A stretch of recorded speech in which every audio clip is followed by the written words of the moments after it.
سیدنا انس بن مالک رضی اللہ عنہ کی روایت سنتے ہیں. وہ فرماتے ہیں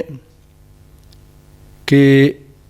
نبی صلی اللہ علیہ وسلم نے فرمایا من قال حین یصبح، جو شخص جب صبح کرے تو یہ کہے، جس نے یہ کہا یعنی صبح کے وقت جس نے یہ کہا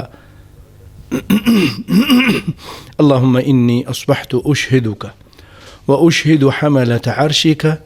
وملائکتک وجمیع خلقک انک انت اللہ لا الہ الا انت وحدک لا شریک لک وان محمدا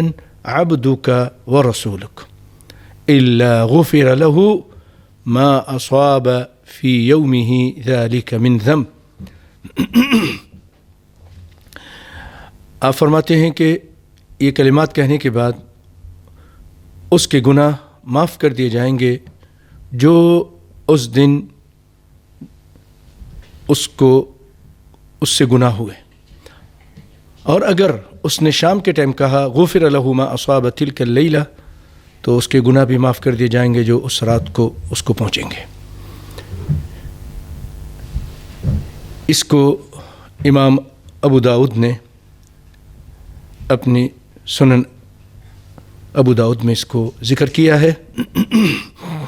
اور خود امام ابو داؤد رحمہ اللہ وہ فرماتے ہیں،